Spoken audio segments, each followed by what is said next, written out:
kulan ballaaran oo ay maanta isugu yimaadeen gudaha magaalada Laascaanood culimo cuqaal ganacsato haween aqoon-yahano dhalinyaro kuwaasoo sheegay inay si weyn uga soo horjeedaan joojinta lacagta elektarooniga ah ee mobilada la isugu diro waxayna tilmaameen go'aan ka soo baxay bangiga Somaliland kaasoo tilmaamayay inaan la isu diri karin wax ka yar $100 uu yahay go'aan aan ka fuli karin magaalada Laascaanood waxayna sheegeen in go'aankaasi uu cawaaqib xumo dhalin karo waxayna ugu baaqeen madaxweynaha Somaliland inuu arintaasi wax ka qabto waxayna sidoo kale baaq u direen shirkadaha isgaarsiinta waxayna sheegeen inaysan macquul waqti xaadirkan ahayn in la joojiyo lacagta elektarooniga ah ee la isu diro taasoo ay tilmaameen in cawaaqib xumo ka dhalan karto waxayna ugu baaqeen shirkadaha isgaarsiinta ee ka howlgala magaalada Laascaanood inaysan go'aankaasi fulin markii hore waxa jiray lacagtii gobolkan ka shaqeyn jirtay inay istaagtay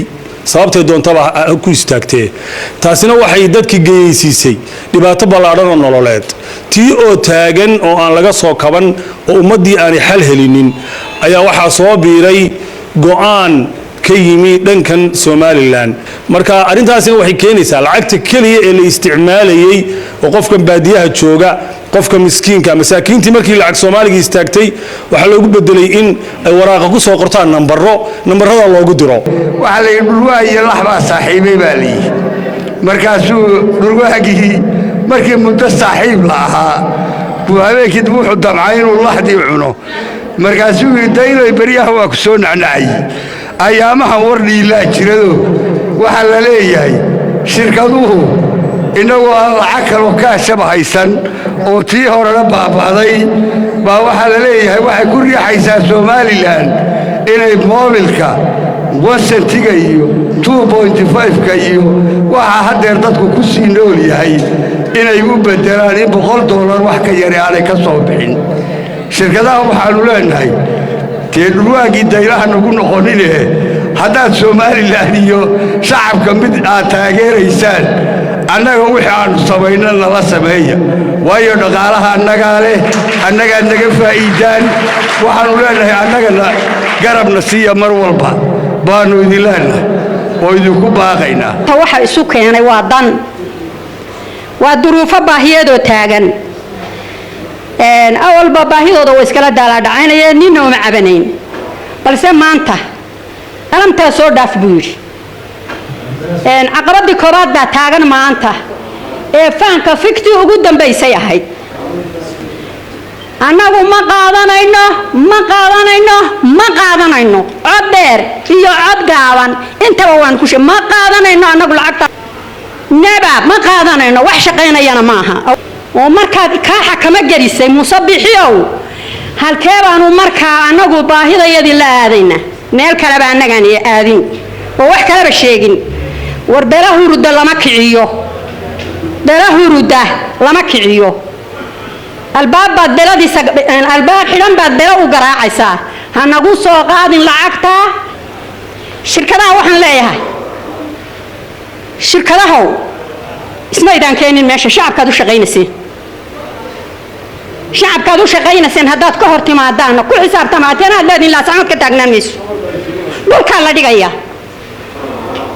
aad leedihiinna ka shaqayn maayo Laascaanood idinkuna taa ku abshira marka waxaan leeyahay xaaladda nabadeeda ha loo daayo reer sool waa hurdaan oo belo uma diyaar aha wariyaan albaabada la garaacin meel kasta ay joogto gobolka sool intaas lagu nool yahay taa hadii la farageliyo waxa la farageliyay ummadda nolol xumadeeda iyo geerideeda iyo dhibaatadeeda iyo dayaceeda iyo iskoorimaadkeeda waxaanu leenahay arinta ha laga noqdo gobolka sool ha laga noqdo arinta loo soo jeediyay barigii uu Allah u naxariistay madaxweynihii ugu horeeyay Soomaaliya aadan Cabdillah Ismaan aadan Cadde baa waxa la yiri maalintii dambe nimanita u yimaadeen bay waxay yiraahdeen madaxweyne nin Haaruun Faradhuub la yaabuhood meel la yahada jooga baa ku maagayay aadan Cadde wuxuu yiri waanigi Haaruun Faradhuub Soomaaliya aragay tolo xaqu igala qaaday maalmahan dagaalka ku jiray waxa la yiri dad kala dadka hal cuno qabateeyo oo dhulbahante moobilada ha laga xidho $100 ka yariyay bixin waa gudoomiyaha bankiga dhexe waa nin habaryooni soo fa dhulbahanta oo daanu markaa fakare waxaan bay sidhi jabadii caara shalay soo xerootay miyaanu afgaran laano ma wuxuu la leeyahay dhulbahanta jabhadeeya warkaasaa gudoomiyaha bankiga looga keenay hadduu jirana waanu arki haddaanu jirina waa beenoobi tahadir soo wajahday waa midaan la qaadan karin waa midaan la sugi karin waa midaan lagu qaybsami karin taasoo ah adduunka Soomaaliya gudaheeda waxa ka soo jirtay lacag Soomaaliya wixii ku soo biirana waxay ahayd lacagta Mareykanka ima jirtay labadaas ay iswaafaqsanaan jiray waa arrin aan la filayn waa arrin aan gobolku qaadanayn waa arrin wax walba oo xun hogaamin karta waxaana ka ah Soomaaliya waxay ka iibin jirtay dadka nabad baan haynaa bay ka iibin jirtay haddii saa la socodsiiyo dib kasta soo wajihi karta gobolka iyo gobollo kaleba loomana maahna maanta dadka shacabka saasa ee waqtigu saa ugu adag yahay in waxay qaadi karin dusha lagaga keeno deegaamada gobolka Sool ilaa 6 gobol baa isugu soo hayaamay dadka waxa haysta jiilal xoolo lagama iibsado oo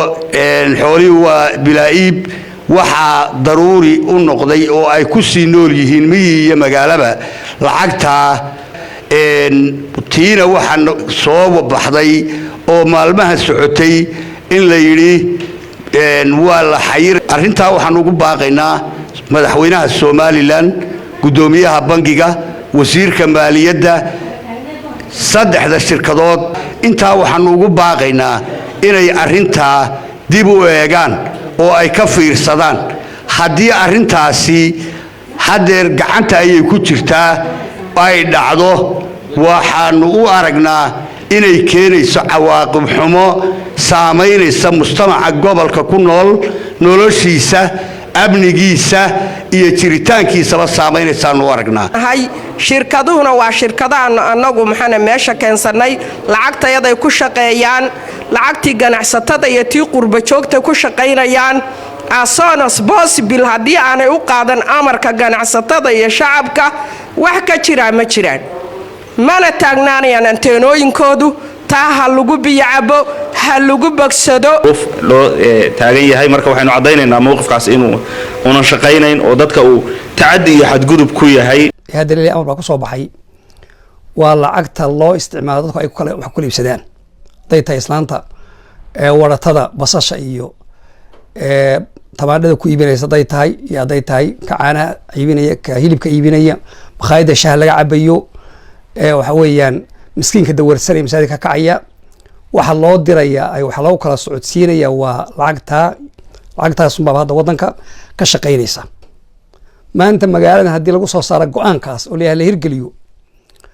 waxaan ugu arkay inay tahay cunaqabatayn dhaqaale laga cunaqabatay waxa cunina wax kala iibsanay noqonaysa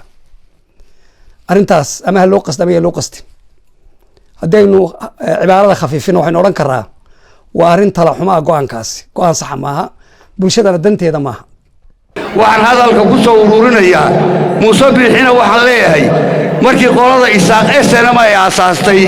ee ay qaadkii ka kici weyday ee ay bixi weyday baa Maxamed Siyaad Barre kooxu timi si dawladda loo rido waxay yiraahdeen qaadkani dhibaato inagu hayaa jooji hadda Isaaq maalintii qaad buu ka kaco ka dagaalamay laga joojiyay qodobkiisa labaad bay hayd annagana hadii la waxa cunina oo waxa kala iibsanina guul bay noo tahay halkaanu aadaynana waanu naqaanaa